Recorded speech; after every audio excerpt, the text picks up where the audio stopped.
Okay, so instead of a slide-based lecture, we're going to do a short video because I think that's the easiest way for us to see in action some of these organizational principles that we learned about in the readings. So I'm going to read this short email. This email comes from your textbook, but it is based on a real-life miscommunication that I experienced. So I'm going to read it out loud and just see if you can guess what the miscommunication, what happened. So, hi everyone. We're all looking forward to seeing you on Saturday morning for the conference. We have an exciting lineup of speakers ready to help your business apply design thinking to tough problems. We're especially excited for our keynote speaker. Best of all, the entire event is catered by Cedar Feast House Catering, so get ready for some tasty treats. When you arrive, please check in and receive your welcome package and identification. There's also a welcome social on Friday night at 6 p.m. in the Starlight Room. If you signed up for the childcare services, please tell the front desk and they will take you to the childcare area. I've attached the full lineup of speakers to this email, or you can visit our website here. If you have any questions, please contact me at whatever. So we're going to do a couple things to this. First, we're going to think about what does the audience need to know. Then we're going to apply headings so to make it easier for our audience.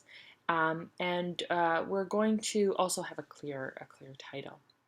But see if were you able to guess what the miscommunication was? So the miscommunication was actually that the first line of the email is, we're looking forward to seeing you on Saturday morning. And it's not until buried right deep in the middle of the paragraph that it says that there's actually a welcome social on Friday night. So in real life, nobody came to the welcome social because everyone had skimmed their emails. So when we write in business context, the big difference is that people are skimming, right? They're getting lots of emails, they're reading quickly. You know, if this is a conference, maybe people were traveling, they're reading it on their phone as they're in the airport. Obviously, this is back in the time when we still traveled. So our goal here is to sort of make it easy for people to skim so that they can get all the useful information. So the first thing we're going to be doing here is thinking about, okay, let's fix this first sentence. We've learned a little bit about using an email frame. So we could also just tell the reader exactly what to expect in this email. So we might say something, we're looking forward to seeing you at this week's conference. This email will contain important details to help you have an enjoyable, productive event. So we're telling the reader, okay, this has got some important information.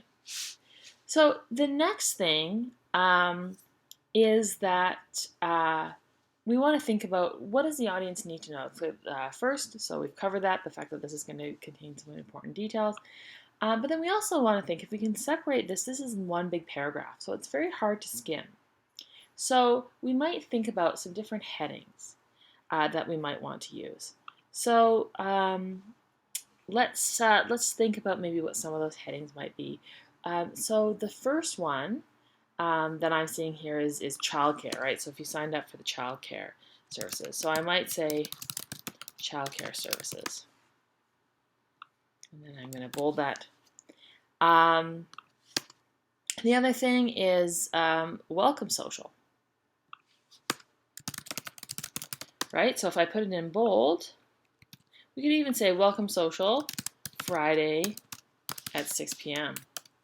So there's welcome social on Friday at 6 p.m. in the Starlight Room. You might even say something like business casual. So, you know, now that we've separated out, we might see that we've missed some details here. So then the other thing I'm seeing is check-in information.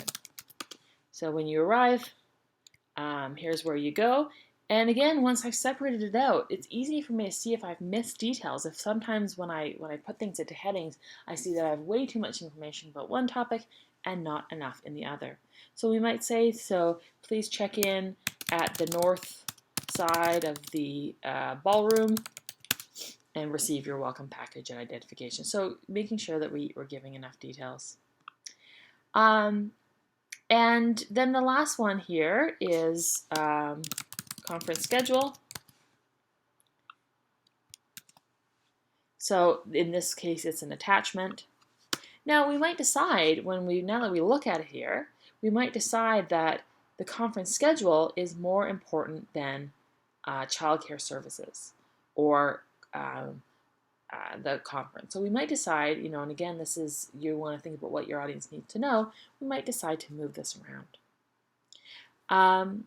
So the last thing that we're going to do is give it a clear subject. So this is an email, so subject might be something like, important last minute information for the Vancouver Design Thinking Convention. Now the reason that I've put, as we learned a couple weeks ago about email titles, the reason that I put the title of the event in the subject line is that if somebody misses it, they can just search for the name of the conference that they're going to, and they can see the emails about the conference.